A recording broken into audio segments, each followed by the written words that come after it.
ও বাড়ির গার্জিয়ান, তুমিও বাঁচো। কু আনফুসাকুম ও আহলিকুম নারা, আর গোটা ফ্যামিলিতে যা আছে, ছেলে মেয়ে ভাই ভাজতে নাতি পুতিনি, এদেরকেও জাহান্নাম থেকে বাঁচাও যে কোনো মূল্যে। জাহান্নাম মনে করো না ওটা দাদির বাড়ি, নানির বাড়ি, খালা শাশুড়ির বাড়ি মনে করিও না। জাহান্নাম তো দেখুনি, একসঙ্গে 17 রকমের আযাব জাহান্নামে এক একজন পুরুষ আর মেয়ের উপরে চাপানো হবে। 17 রকমের আযাব একসঙ্গে। 1000 বছর ধরে জাহান্নামের আগুনের জ্বলন, সাপের কামড়, ফেরেশতাদের লাঠির পেটাই, চিৎকার করতে করতে এ আল্লাহ, এ আল্লাহ, এ আল্লাহ, মরে গেলাম, আর বরদাস্ত হচ্ছে না, হয় এখান থেকে বাঁচাও, হয় বাঁচাও, আর নয়তো মেরে শেষ করে দাও, এ আযাব আর সহ্য করতে পারছি না। 1000 বছর ধরে ওই পুরুষটা জাহান্নামে, ওই মেয়ে ছেলেটি জাহান্নামে চিৎকার করবে। আল্লাহ, কলিজা ফেটে যাচ্ছে, খিদায় পিপাসায় আর বরদাস্ত হচ্ছে না। 1000 বছর চিৎকারের পরে আল্লাহ ফেরেশতাকে বলবে, আল্লাহ তো দয়ালু, ফেরেশতাকে বলবে যাও যাও, আমার ওই বান্দা বান্দিরা 1000 বছর ধরে চিৎকার করছে, আল্লাহ মরে গেলাম, আল্লাহ হয় একটু কিছু খাওয়াও, একটু কিছু পানি দাও পান করবার জন্য, কলিজা পর্যন্ত কলিজা ফেটে যাচ্ছে, হয় এখান থেকে বের করো, বাঁচিয়ে দাও, আর নয়তো আমাদের মৌত দিয়ে শেষ করো। দোকান থেকে তো বের হবার কোনো রাস্তাও নেই, আর মৌতে তো মৌত করিয়ে দিয়েছে, আর মরারও কোনো ব্যবস্থা নেই ওখানে। তো চিল্লাবার পরে আল্লাহ হুকুম দেবে, যাও এদেরকে একটু খানার পানি দাও। ফেরেশতারা বলবে, আল্লাহ কি খানা দেবো? বলে জক্কুম, জক্কুম খাবার জন্যে। আর পানি কি দেবো? বলে হামিমাও ও গাসাকা। জক্কুম বলা হয় একটা কাঁটাদার গাছ, আমরা এখন তো এখন খুব একটা চোখে দেখা যায় না, ওই ময়নার গাছ রাস্তার ধারে হতো, আর এইরকম লম্বা লম্বা কাটা, আর একটা ঠিস ঠিস ঠিস ঠিস করে কাটা হতো, একেবারে চতুর্দিকে কাটা, ওই রকম কাটাযুক্ত গাছ জক্কুম তার নাম হবে, তাকে নিয়ে গিয়ে খাওয়ানো হবে। তো ওটা যখন ফেরেশতারা খাইয়ে দেবে, চতুর্দিকে কাটা থই থই করছে, তো গলার মাঝখানে গিয়ে আটকে যাবে, না গিলতে পারবে, না অক করে ফেলে দিতে পারবে, না ঢোক গিলতে পারবে, না ফেলতে পারবে, গলার মাঝখানে গিয়ে পেট আর মুখের বাইরে আটকে যাবে গলায়। আচ্ছা, এই যে কাঁটাগুলো চতুর্দিকে গলার কণ্ঠনালীতে আটকে গেল, বিষগুলো, এর কাঁটাগুলোর বিষ আছে? কোনো বিষ আছে? দয়ার নবী শুনিয়েছেন, এই কাঁটাগুলোর একটা কাঁটা হাতে নিয়ে কেউ যদি দুনিয়ার একটা জমিনের উপরে একটু দাগ দেয়, চিহ্ন দেয়, দাগ, একটা কাঁটার মাথা দিয়ে যদি একটু দাগ দেয়, তো গোটা দুনিয়া বিষের জ্বলে যাবে, গোটা দুনিয়া ওই বিষের চোটে জ্বলে যাবে। তো একটা কাঁটার আসরের মধ্যে যদি ওই বিষ থাকে, তো শত সহস্র কাঁটা যখন চতুর্দিকে আটকে যাবে, কি অবস্থা হবে? চিৎকার আরো বেড়ে যাবে, আল্লাহ পানি পানি। আল্লাহ বলবে হামিমা ও গাসসাক। হামিমা মানে জাহান্নামের আগুনে পানিকে এত ফোটাও যে এর তাপ যেন 1 মাইল দূরে থাকতে ওর কলিজায় গিয়ে পড়ে। 1 মাইল দূরে ফেরেশতারা বর্তনে নিয়ে আসবে গামলায় গরম পানি, 1 মাইল, নবীজি বলছেন 1 মাইল দূরের থেকে ওই গরম পানির তাপ তার কলিজায় লাগবে, তাপ, কলিজা সিদ্ধ হওয়ার মতো অবস্থা। 2 গাসাক, জাহান্নামীদের ঘায়ের রক্ত মিশ্রিত পচা দুর্গন্ধযুক্ত পুঁজ, এটাকেও জাহান্নামের আগুনে গরম করে নিয়ে আসা হবে। ঠান্ডা মাথায় চিন্তা করি দোস্ত, ও দিন যেন দেখতে না হয়। সবার জবানি যাবে, বুড়াপা যাবে, এই 2-3-4 তলার ওই উপরে ডানলপের ওই গদি থেকে নামিয়ে ওই বাঁশঝাড়ে পুঁতে দেয়া হবে। ওদিন আসছে নয়, আসছেই। ট্রাই টু রিমেম্বার, ওদিন আ রাহা হ্যায়, ইয়াদ রাখনা, ওদিন আ রাহা হ্যায়। 1 মাইল দূর থেকে যখন তাপ লাগবে গরম পানি, আর ওই জাহান্নামীদের ঘায়ের রক্ত মিশ্রিত দুর্গন্ধযুক্ত পচা পুঁজ, তাকে জাহান্নামের আগুনে গরম করা। 1 মাইলে থাকতেই বলবে আল্লাহ আল্লাহ আল্লাহ, ফেরেশতাকে বলো আমি আর পান করবো না, আল্লাহ আমার পিপাসা মিটে গেছে, নিয়ে যাও। আল্লাহ ফেরেশতাকে বলবে জবাব দাও। ফেরেশতা বলবে তোমার জন্য এটা অ্যালট হয়ে গেছে, সিলেক্ট হয়ে গেছে তোমার জন্য। ওই যেমন বাড়িঘর, অঞ্চল অফিসে, বিডিও অফিস থেকে সিলেক্ট হয় না, আপনার এত ভাতা, এত ইমামের বেতন, এত মুয়াজ্জিনের বেতন, ওটা অ্যালট হয়ে গেছে। তো ফেরেশতারা বলবে এটা আল্লাহর তরফ থেকে অ্যালট হয়ে গেছে। এইবারে বর্তনে ওই গরম পানি আর পচা রক্ত মিশ্রিত পুঁজ ঠোঁটের কাছে লাগিয়ে দেওয়া হবে, পান করো। দয়ার নবী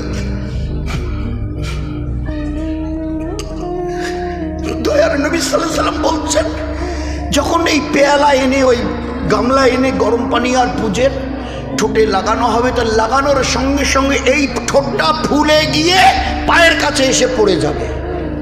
নিচের ঠোঁটটা, উপরের ঠোঁটটা ফুলে গিয়ে মাথার উপর দিয়ে গিয়ে পিঠের উপরে গিয়ে পড়ে থাকবে।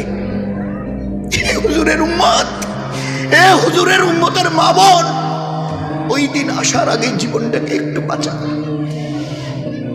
ওই দিন আসার আগে জীবনটাকে একটু বাঁচা।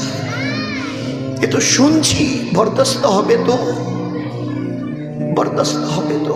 মৌতের এক ধাক্কা, মৌতের এক যন্ত্রণা, সে কঠিন আযাব।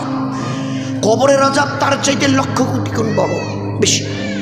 কিয়ামতের একটা আযাব এই কবরের আযাব থেকে লক্ষ কোটি গুণ বেশি। জাহান্নামের আযাব কিয়ামতের আযাবের থেকে লক্ষ কোটি গুণ বেশি।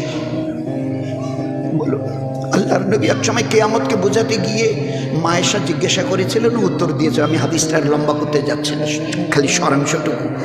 আয়েশা, তুমি কি বললে? আমার ওই কথাটা শুনে তুমি কি বুঝলে, কি বললে? হুজুর বলছিলেন যে, হুজুর আয়েশা জিজ্ঞাসা, কিয়ামতের মাঠটা কেমন হবে, হাসরের ময়দান, একটু বলেন না। তো নবীজির চোখে পানি এসে গেছে, নবীজির চোখে, ইমামুল আম্বিয়া আমাদের নবী, দয়ার নবীর চোখে। আয়েশা, এই অসময়ে তুমি কিয়ামতের কথা জিজ্ঞাসা করলে হাসরের মাঠের কথা। আয়েশা, সমস্ত হাসরের মাঠে কোটি কোটি কোটি কোটি বেহেনতেয়া মানুষ দাঁড়াবে। কি পুরুষ কি মেয়ে ছেলে, কারো পরনে কোনো কাপড় থাকবে না, নাঙ্গা অবস্থায় থাকবে, উলঙ্গ উলঙ্গ। শুনে মা আয়েশা রাদিয়াল্লাহু আনহা মাথাটা নিচু করেছে। হুজুর জিজ্ঞাসা করছে, আয়েশা তুমি শুনে মাথাটা নিচু করলে কেন? আল্লাহ রসুল, কত বড় লজ্জা আর শরমের কথা হবে। পুরুষ আর মেয়ে ছেলে সবাই যদি উলঙ্গ অবস্থায় থাকে, তো একে অপরের শরমগাহের দিকে তাকাবে, কত বড় ব্যাপারটা লজ্জার হবে বলুন। হুজুর সাল্লাল্লাহু আলাইহি ওয়াসাল্লাম চিক মেরে উঠেছে, কান্না ডুকরে কান্না দিয়েছে, চিক মেরে উঠেছে। আয়েশা, ও আয়েশা, তুমি কিয়ামতের মাঠের দৃশ্য তুমি দেখোনি, আল্লাহ আমাকে দেখিয়েছে। তুমি বলছো একে অপরের শরমগাহের দিয়ে তাকাবে, কত বড় লজ্জার ব্যাপার। আয়েশা, সমস্ত হাসরবাসীর একটা সেকেন্ড অপরের দিকে তো তার তাকানো দূরের কথা, নিজের চেহারার দিকে তাকাবার কারো ফুরসত থাকবে না। সবার নজর আসমানের আল্লাহর আরশের দিকে থাকবে, আর বলবে, এ বাড়ি তালা, আজ আমি নাজাত পাবো তো এই কঠিন হাসরের আযাবের মাঠের আযাব থেকে? এ আল্লাহ, আমি নাজাত পাবো তো? হাজার হাজার বছর কেটে যাবে, এক সেকেন্ডের জন্য অপর তো দূরের কথা, মাথা নিচু করার মতো কারো ফুরসত থাকবে না। দোস্ত, এগুলো বয়ান নয়, নিজের জীবনকে বোঝাই। এই জীবন আজ বাদে কাল ওই জায়গায় তোকে দাঁড়াতে হবে, একটু হুশ করে চল। বলে কথা বলছে আয়েশা, ওই সময় হাদিসটা বলেছিলেন, ওই হাসরের মাঠে একটা গর্ভধারিণী মা, তার পেটে বাচ্চা থাকবে। আল্লাহর কিয়ামতের মাঠের আযাব দেখে, আযাব থেকে বাঁচাবার জন্য ছেলেটা দৌড় লাগাবে, দৌড়। আর এই দৌড়ানো অবস্থায় তার নিজের বাচ্চা প্রসব হবে, নারী ভূমিগুলো বার হতে হতে মাইলের পর মাইল লম্বা হতে থাকবে, আর মেয়ে ছেলেটা দৌড়াবে, তার প্রসব হয়ে গেছে, সাকিত হয়ে গেছে, দৌড়াতে গিয়ে আযাব থেকে বাঁচার জন্যে। আল্লাহর দয়ার নবী বলছেন, আয়েশা, একটিবারও ওই মেয়ে ছেলেটার হুঁশ হবে না যে আমার বাচ্চা প্রসব হয়ে গেছে। অথচ প্রসবের যন্ত্রণা আমরা পুরুষরা বুঝবো না, ও মায়েদেরকে জিজ্ঞাসা করবেন, বিবিদের জিজ্ঞাসা করবেন যে প্রসবের যন্ত্রণা কাকে বলে। আমরা আমাদের একটা কুচিবাড়ি ভাষা আছে না, ওটার তো মরণ বাসন সময় চলছে, আমার একটা দোয়া করবেন তো, একটা মরণ বাসন টাইম, কী যে হবে আল্লাহ জানে। প্রসবের ওই জ্বালা, দয়ার নবী বলতেন, তোমার মায়ের তুমি কি হক আদায় করবে বলো? তোমার মায়ের তুমি কি হক আদায় করবে? তুমি যেদিন জন্ম নিয়েছো ওই দিন থেকে তোমার মা যদি 100 বছর বাঁচে, আর তুমি যদি তাকে কোনো সময় মাটিতে না নামাও, ওই ঘাড়ে বসিয়ে 100 বছর যদি ঘাড়ে নিয়ে ঘোরো, আমি দয়ার নবী বলছি, তোমার ওই মায়ের তোমাকে জন্ম দিতে গিয়ে যতবার মূর্ছা গেছিল, বেহুশ হয়ে গেছিল, একটা বারের ঋণ তুমি শোধ করতে পারবে না। একটা বারের জন্ম দেবার টাইমে তোমার মা যে অজ্ঞান হয়ে যাচ্ছিল, বেহুশ হয়ে গেছিল, কতবার, আমি আর পাচ্ছি না, আমি আর পাচ্ছি না, আমি আর পাচ্ছি না, আমি আর পাচ্ছি না, কতবার তার তাল লেগেছে, বেহুশ হয়েছে, কতবার একটা বারের ঋণ তুমি 100 বছর যদি তাকে ঘাড়ে বসিয়ে ঘুরে বেড়াও, তো কি যন্ত্রণা ওই প্রসবের টাইমে। দয়ার নবী কি বললেন, ওই আজাব থেকে বাঁচার জন্য দৌড়াবে, আর দৌড়ানো অবস্থায় তার বাচ্চা প্রসব হবে, হুঁশ থাকবে না যে আমার বাচ্চা প্রসব হয়ে গেছে আর আমার পেটের নাড়ি ভুঁড়িগুলো এবারে সমানে বের হয়ে মাইলের পর মাইল লম্বা হচ্ছে আয়সা, তার তখনও হুঁশ থাকবে না আমার কি হয়ে গেছে। ওই দিন আসার আগে জীবনটাকে বানিয়ে নাও। এই জন্যে আমাদের 10 বছরের উপরে যে বাচ্চা কাচ্চাগুলো আছে এদেরকে আমরা নামাজি বানাই, 10 বছরের ছেলে এবং মেয়ে একজনও যেন। আর নিচে যাদের আছে তাদেরকে এলমে দিন শেখাই, ফরজে আইন না শেখানো গুনায় কবিরা, না শেখানো ছেলে মেয়েদের, নয়তো এলেমে দিন তো সবার জন্যে। আমার বয়স 90, তো এই বয়সে তার এলেম শিখা যাবে না, কে বলেছে? কার কাছে শুনলেন? 90 বছর বয়সে আপনি এতদিন মেহনত করেন নেই, এখন হয়তো অনেক সময় হয়। আমার জামাতে ছিল এটা অনেক দিন আগে, ওই তোষা ব্রিজটি আছে না, এলাকা 2টে ব্রিজ হচ্ছে তোষা, যেটা ওই কুচবিহার থেকে বেরিয়ে মাথা ভাঙা দিনেরা যাওয়ার জন্য তোষার ব্রিজ, একটা পশ্চিম দিকে আর পূর্ব দিকেটা তো নতুন। তো ওইটা পার হবার এই দক্ষিণ পাশে এসে এইদিকে একটা বস্তি আছে, ওই বস্তির হাসতুল্লাহ বলে এক ভাই, হসরতুল্লাহ নাম, 64 বছর বয়স, আমাদের জামাতে ছিল, চিল্লায়। তো বহু চেষ্টা করা হয়েছে, বহু চেষ্টা। চাচা লা ইলাহা ইল্লাল্লাহ, লা ইল্লাল্লাহ, লা ইলাহা ইল্লাল্লাহ, লা ইল্লাল্লাহ, 64 বছর বয়সে। এবারে ওর বাচ্চারা আসছে না, কলেমাটা পড়তেই পাচ্ছে না। ইন্না আতায়না কুলুহু সূরা ফাতিহা কাকে বলে বলছে জীবনে তালিমে প্রথম দিন দ্বিতীয় দিনের পরে খালি সমানে কাঁদত। হসপিটাল ভাই কেন কাঁদছেন? তো বলে বাম্মা শিখায় নাই, কী করবো আমি, আমরা মরে গেছি, কি করবো? মুখে একটা বাঁশ দিবেন, বাঁশ, এই যে বাঁশের থোপের একটা বাঁশ দিবেন, বাঁশ মোর সাথে কথা কয়, মুখ বাঁশ দিবেন, বাঁশ মোর সাথে কথা কয়। মুখ যদি একটা বাঁশ দিয়ে কন, মুখ আঁকি দিবার পাবো, এই মন মতো ছবি করে দিবার পাবো বাঁশ। তো আমি বাঁশক এমন করি ছিলি, এমনভাবে মানে গাতি হেনে দেন, তোমার মতো মানুষ তৈরি করি দেন। ছোটো থেকে উল্লের উপরে মেহনত করছি, উল্লার আমি ওস্তাদ হয়েছেন, বাঁশ মোর সাথে কথা কয়। কিন্তু মা বাবাও শিখায় নাই, আমরাও কোনোটাই যা শিখি নাই, যার জন্যে কলেমাটা সূরা ফাতিহাটা ইন্না আতায়নাটা মুখতে আসে না। তো এই জন্য উনি আর এবারে ঠিক করে নেবেন না। দয়ার নবী কি বলছে যে না, তোমার বয়স 64 চলছে, আর চেষ্টা করার দরকার নেই। আল্লাহ রসুল তো বলছিলেন ইলমি দিন শেখো জন্মের দিন থেকে নিয়ে কবরে যাওয়ার দিন পর্যন্ত। উতলুবুল ইলমা মিনাল মাহাদি এলাল লাহাদ, লাহাদ বলা হয় কবর। আমি বয়সের কথা বলতে চাইনি, আমি আমার উম্মতকে বয়সের কথা শোনাতে আসিনি।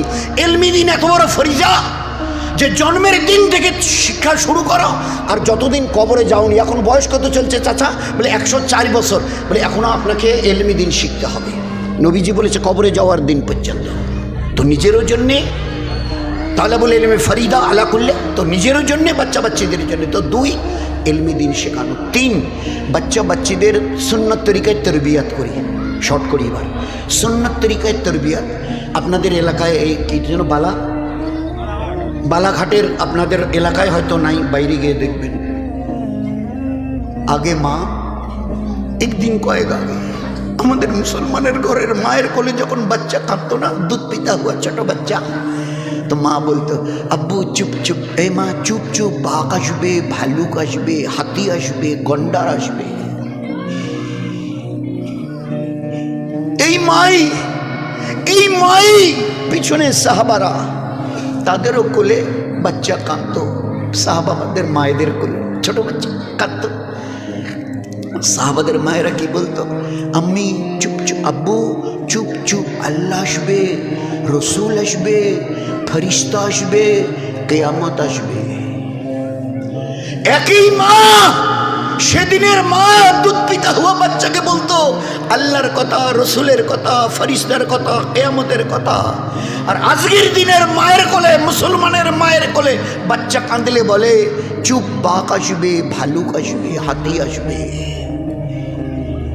ও বাচ্চা জন্মের পরের থেকে আল্লাহর নাম শুনতো। আমাদের ঘরের বাচ্চা মায়ের কোলে জন্মের দিন থেকে জানোয়ারের নাম শুনছে। আছে আমাদের এলাকায় আপনাদের এলাকায় হয়তো নেই, বাইরে গিয়ে জিজ্ঞাসা করে খবর নেবেন। আপনারাও আজকের গিয়ে জিজ্ঞাসা করবেন, কোনো গোনা নেই, জিজ্ঞাসা করা যাবে, একদম শরীয়তে জায়েজ আছে। মা থাকে তো মা, যদি বিবি থাকে তো বিবি, আম্মা। তা আমরা তো দুই ভাই, তুমি জন্ম দিয়েছিলে, তা তুমি যে যখন আমাদের 2-2.5 বছর তো দুধ পান করিয়েছিলে, তা তুমি কি নিয়ত করতে? আমাদের যখন দুধ পান করাতে তুমি কি নিয়ত করতে বলো না মা? বিবি, আমাদের তো একটা বাচ্চা, 3টে বাচ্চা, তা তুমি তো 2-2.5 বছর করে দুধ খাওয়াতে।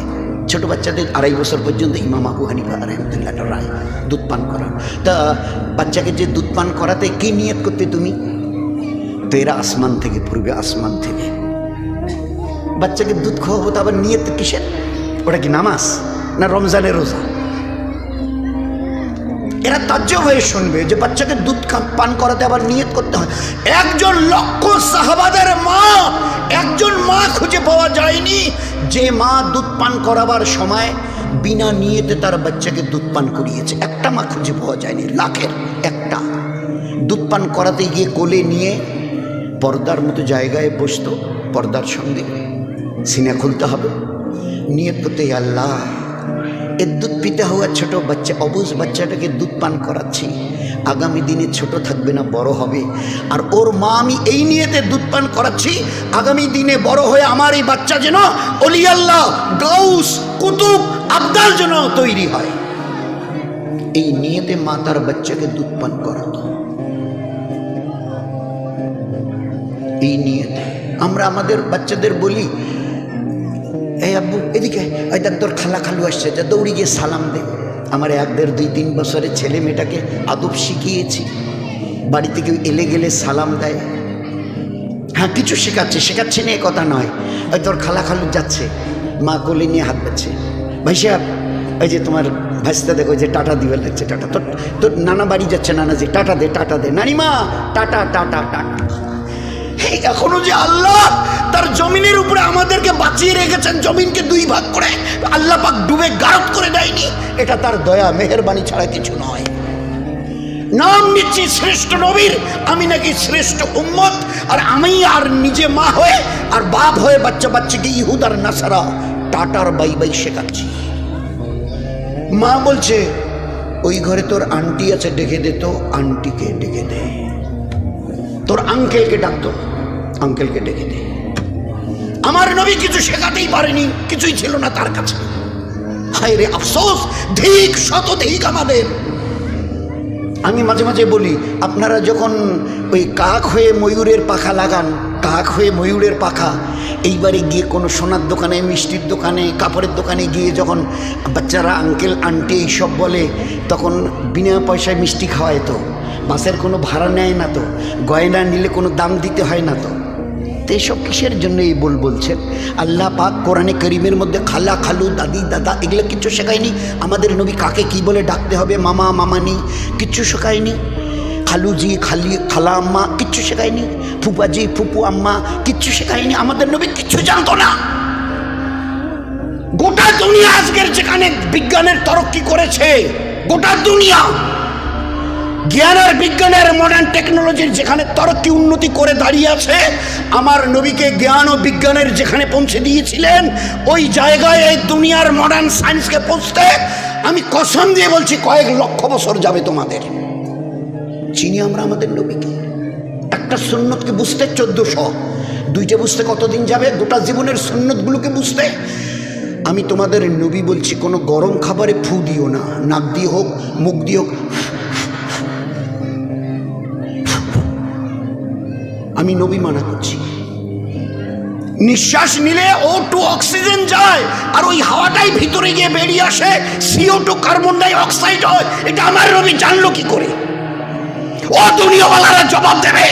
Is there any satisfactory answer from your self?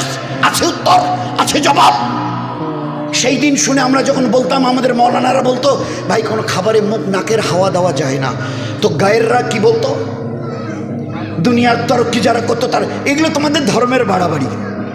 গরম খাবারে নাকি ফু দেওয়া যাবে না, ঠান্ডা করা যাবে না, গরম খাবার মুখে দিয়ে জিভ পোড়াও, ঠোঁট পোড়াও, পুড়ে চলো, এগুলো তোমাদের ধর্মের বাড়াবাড়ি। একটা আমার নবীর সুন্নতকে বুঝতে 1400। আজকের দুইয়াতে কান ধরে বলছে আমরা বড় ভুল করেছি, জানতাম না তো যে এই নবী এতটা এক্সপার্ট জ্ঞান আর বিজ্ঞানের। ইয়াসিন ওয়াল কোরআনুল হাকিম, এ তো জ্ঞান বিজ্ঞানের খনি যা নবীজির হাতে তুলে দিয়েছি। আমার নবী সরেও সরা কোনো লোকের কাছে শিখেছিল বই বগল দাবা করে গিয়ে?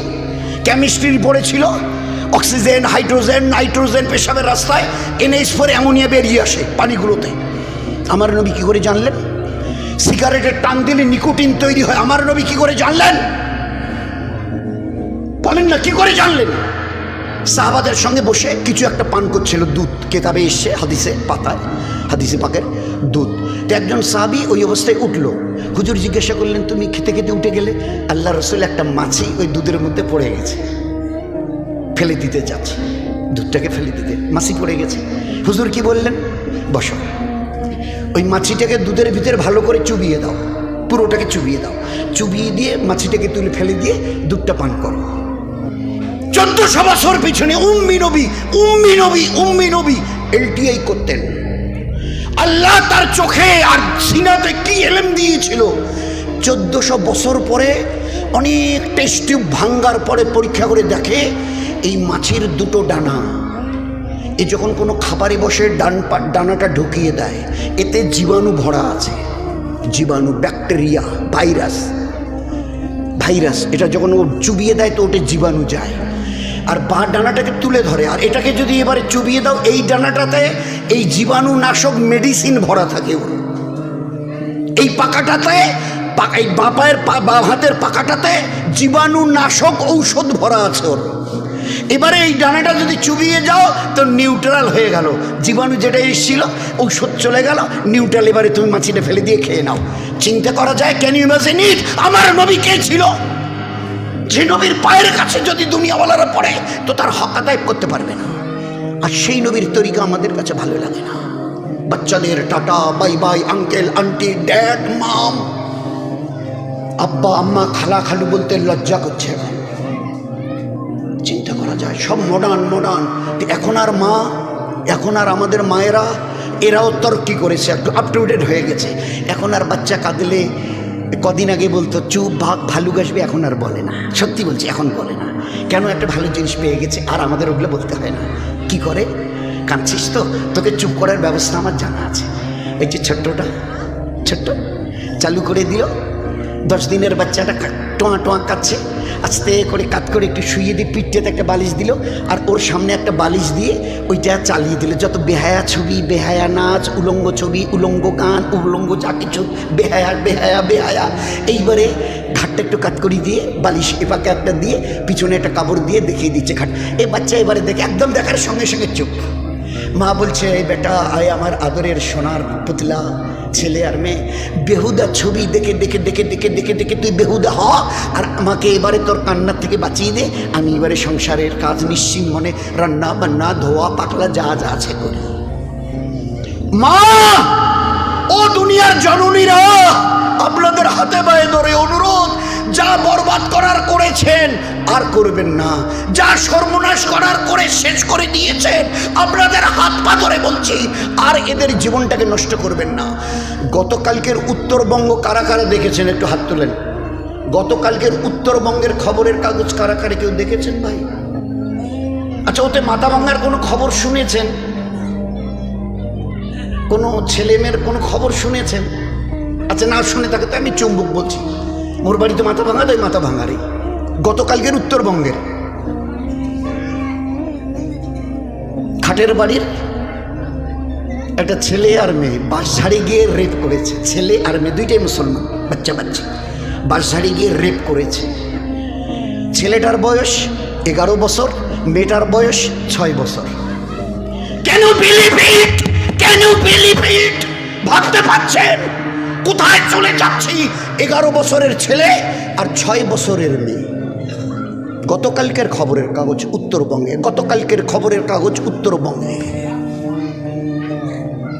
কু আনফুসাকুম ওয়া আহলিকুম নারা, জাহান্নামের আগুন থেকে দর্দনাক মৌতের আযাব, কবরের, কিয়ামতের, মিজানের, পুলসিরাতের, সর্বশেষ জাহান্নামের। বাঁচান। গতকালকের খবর। আমার বাড়ি থেকে কত হবে 2.5-3 কিলোমিটার। ছেলেটাকে ধরেছে, মা বাপকে খুঁজছে 3বার, কালকে রাত্রিবেলা গাড়ি গেছে, পুলিশের গাড়ি 3বার, খুঁজে পাইনি। 11 বছর বয়স ছেলেটার। মেয়েটার বয়স কত? মেয়েটার বয়স কত? 6 বছর। অবস্থা নামতে নামতে কোথায় নেমে গেছে, কোথায় নেমে গেছে। এই আকড়াতে এক বাচ্চার ছেলেকে নিয়ে গেছে। ছেলেটার বয়স কত? 18-19 হবে। আমাকে দেখা করে হাত ধরে বলছে, আমি ছেলেটাকে নিয়ে আসছি 4 মাসের জামাতে, একটা ভালো জামাত দেখি এখানে দেন। এই ঘটনা। একটা গায়ের কমের মেয়ের সঙ্গে সম্পর্ক হয়েছে, আর ওরা টের পেয়ে গেছে, আলোচনা করছে যে গোটা পাড়াটাকে একটাকে থাকতে দেওয়া হবে না, সবগুলোকে জ্বালিয়ে শেষ করে দেওয়া হবে। ওর কাছে বল মোবাইল আছে, এইটা যেন না নেয়, না নিলে হয়তো আবার মেয়েটার সঙ্গে তো গায়ের হয়তো যোগাযোগ করবে যে কোনো। তো আমি আমাদের হালকার মাস্টার রাজু, তো ওই জামাতে দেওয়া হলো এই সপ্তাহে। তো এটা 1-2টা খবর নয়, এসব যদি শুনি না আর আমি এক এক করে যদি শোনাই, বাবা বলা যাবে না মাস্টার সাহেব আছে, বললে সাংঘাতিক অবস্থা হয়, ধরি ফেলাইবে। ডাক্তার তো রুগীর চোখ দেখলে অনেক ডাক্তার আছে, এক্সপার্ট, টের পায়। 2 বৌমা বেরিয়েছে, 2 বৌমা সেজে গুজে বেরিয়েছে। আম্মা শাশুড়িকে বলছে, আম্মা বাচ্চাগুলো না দেখেন, আমরা আসি, কোনটে যান? গম্ভীর ধর মাস্টার সাহেব আবার সর্বনাশ করে দেয় নাকি? একটু তুফানগঞ্জে যাব। কেন বলে ওই ওইসব কি জন্য কি বলে, ভাই শেষ করছি, ভাই হই উল্লেখ না করি, কি বন্ধনের কি কাজ আছে, ওই জন্য যাচ্ছি, ওই জন্য যাই। 2 বৌমা, ভালো করে শুনি, নামতে নামতে কোথায় আর কত নিচে নামবো, একটু চোখ কান খুলে আল্লাহর দিনকে দেখতে চেষ্টা করি। 10টার সময় বেরিয়ে চলে গেল 2 বৌমা, বাচ্চাদের রেখে, 2টারই বাচ্চা। আম্মা দেখেন আমরা যাবো আর আসবো, চলে গেল।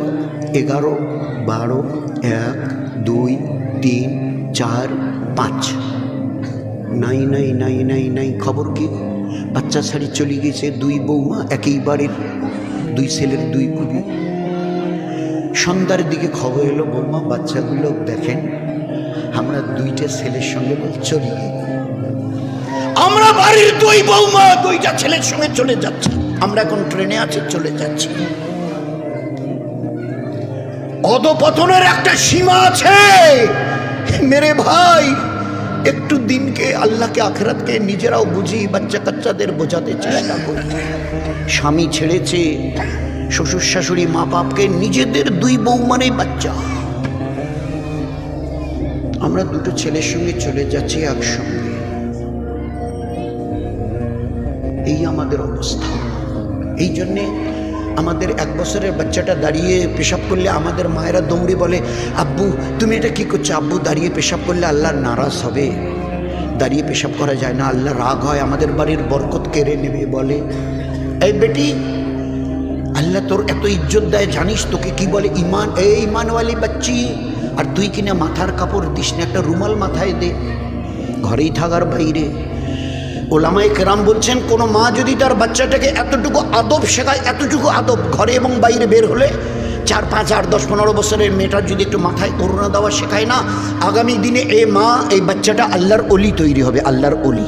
জানেন খবর?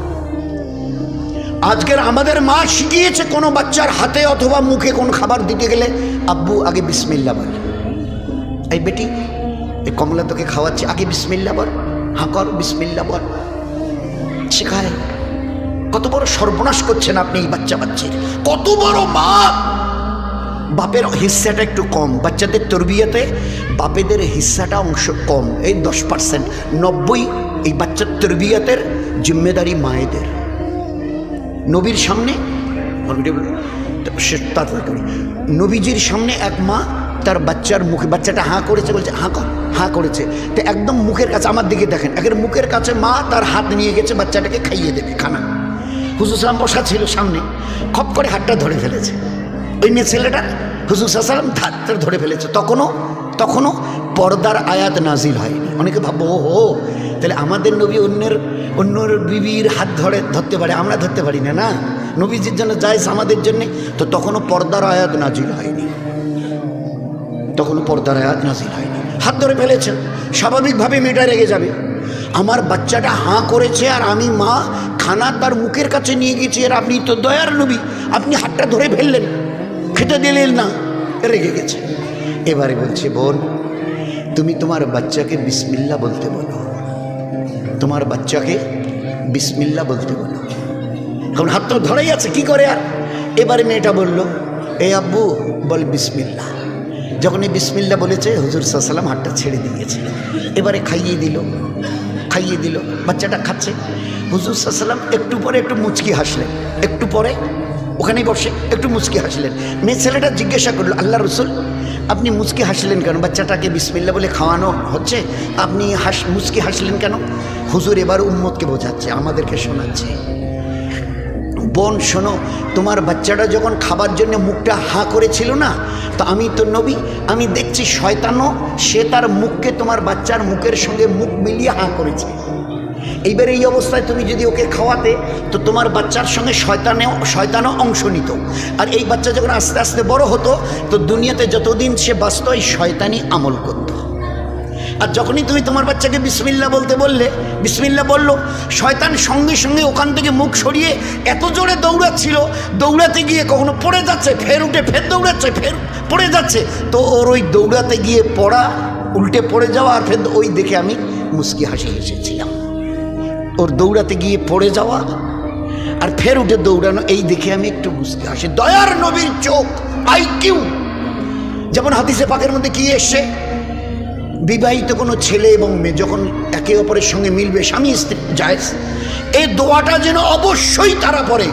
মিলনের আগে যেন এই দোয়াটা, নবীজি বলছে অবশ্যই যেন পড়ে, এই দোয়াটা যেন অবশ্যই পড়ে, না পড়া পর্যন্ত তারা যেন না মেলে। কেন গো আল্লাহ রসুল?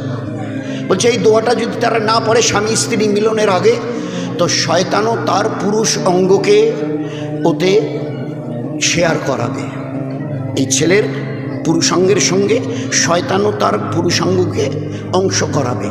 তো তার মেয়েটির ভিতরে এবারে এই পুরুষের সঙ্গে শয়তানেরও অংশ যাবে। এই মিলনে যদি তার পেটে বাচ্চা আসে, আর এই বাচ্চা যদি দুনিয়াতে আসে, আর দুনিয়াতে যদি বড় হয়ে মৌত পর্যন্ত চলতে থাকে, আমি নবী কসম দিয়ে বলছি এই বাচ্চা দুনিয়াতে এসে শয়তানি আমল করবে, কারণ তার বাপের মায়ের মিলনের মধ্যে শয়তানও অংশ নিয়েছিল। এই জন্যে আমরা সবাই ভাই একটু দিনটাকে ভালো করে বুঝি। দুনিয়া তো আল্লাহ ইজ্জত, সীমাহীন ইজ্জত রহমত বরকত দেবে, যেখানে যতটা প্রয়োজন হেফাজত করবে। একদিন তো দুনিয়া ছাড়তে হবে, মরণের পরে 8টা জান্নাতের দরজা আল্লাহ আমাদের জন্য খুলে দেবে। চেষ্টা করবো ইনশাআল্লাহ